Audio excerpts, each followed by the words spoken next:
What's going on, guys? It's Claytano. Just want to make a real quick video here. I got enough pieces to summon an Ifrit, and I just want to kind of go over them real quick with you guys, let you know which one's my favorite, and kind of go from there. So, first off, we have the Fire Ifrit, and this is going to be my first choice in Ifrits.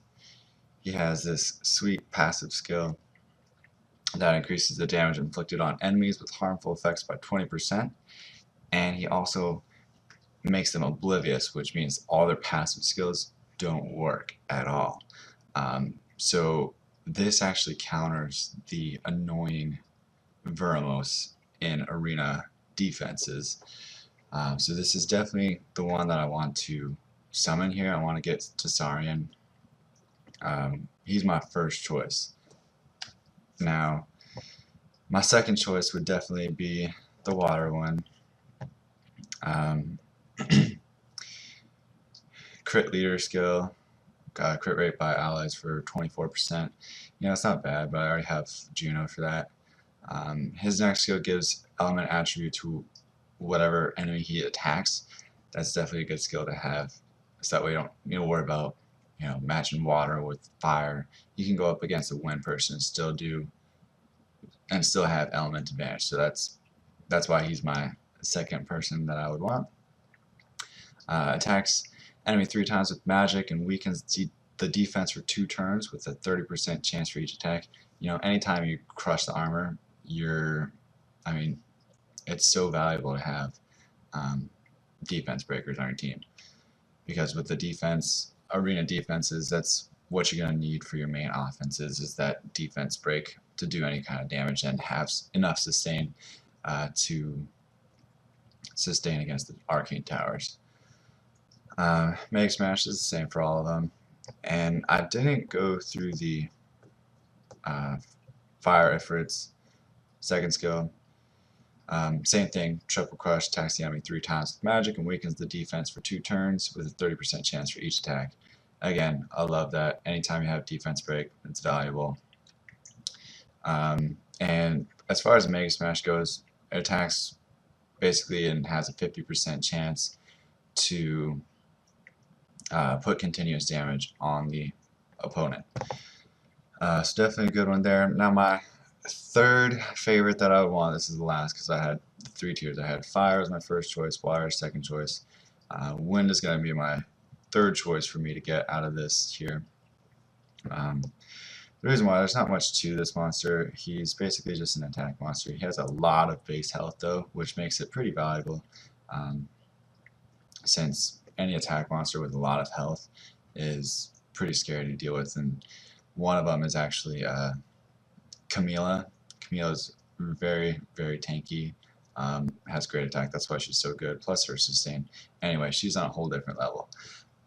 So it increases the accuracy of monsters by 41%. That's good if you don't have a lot of base accuracy. He's not a bad monster, he's just my third choice, my last choice out of all 3 of them. He has this third skill, emits magical energy to attack all enemies. The damage increases by 20% for each harmful effect on the enemies. So very good scaling damage on him. And he has 2 AoEs. This one's the same as the Dark Ifrit, Super Crush. Same as the Dark Ifrit, so it attacks all enemies and stuns them with a 30% chance. The damage is proportionate to the max HP. So having an attack monster with HP scaling skills doesn't really make much sense to me. So I'm not really sure why this is his second skill. He should have had the other one as his second skill, and this should have gone on maybe the Fire Ifrit or something like that. Same first skill though, that same continuous damage. And then since we're doing a whole Ifrit review here, let me just go over the dark one with you as well. One of the most useful monsters in the game right now. It's very, very annoying. I wish he had more base health, but already as he is. He's super OP. His leader skill here increased the HP of allies by 33%. Doesn't matter where you're at, doesn't matter if you're in a dungeon, anything else, arena, guild wars, he's good for everything to have for that leader skill.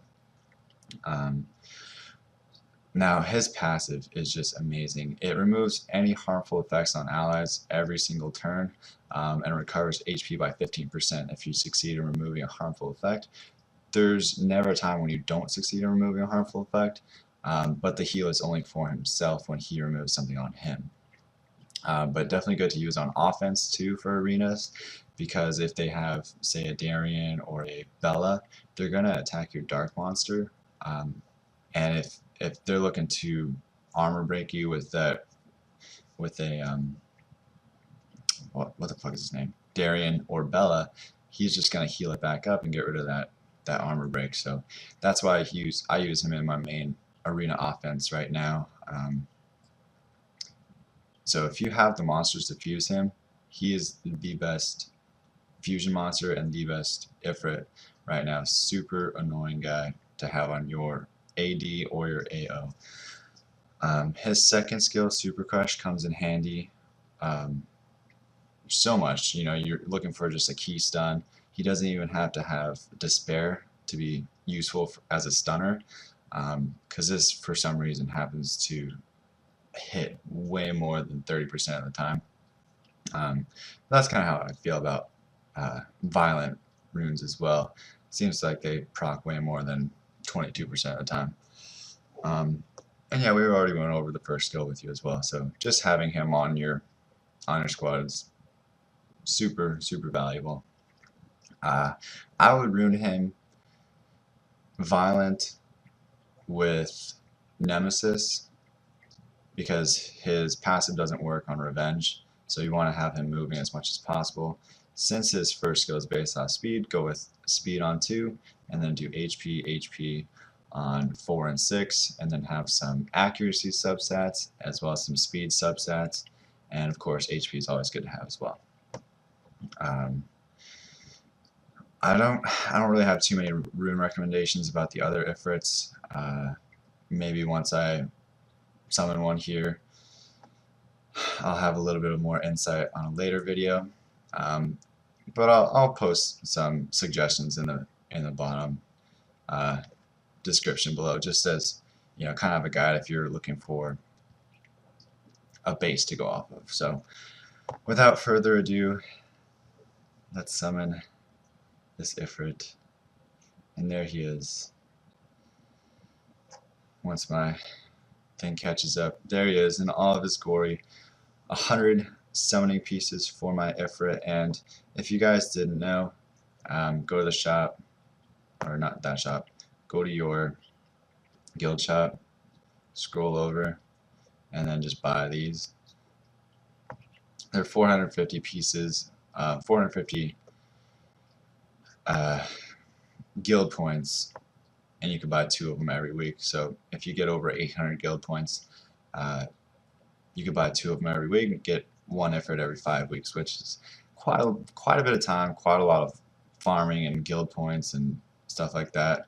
And one of the most valuable items in there, in the guild shop, is actually going to be your 4-star Angelmon, Rainbowmon, sorry. So definitely buy this guy first, and then whatever points you have left over, then use on the monster summons. Don't really use them on the scrolls too much, but that's up to you guys. Alright, so here we go. I saw that I had a mystical scroll here, so I'm just going to summon that real quick, because you never know. And yep, so that's a... Yep, fuck me. Anyway, alright, so cross our fingers for the Fire Ifrit. Here we go. Let me go into my channel here. Okay, I'm already in the channel. Alright, here we go.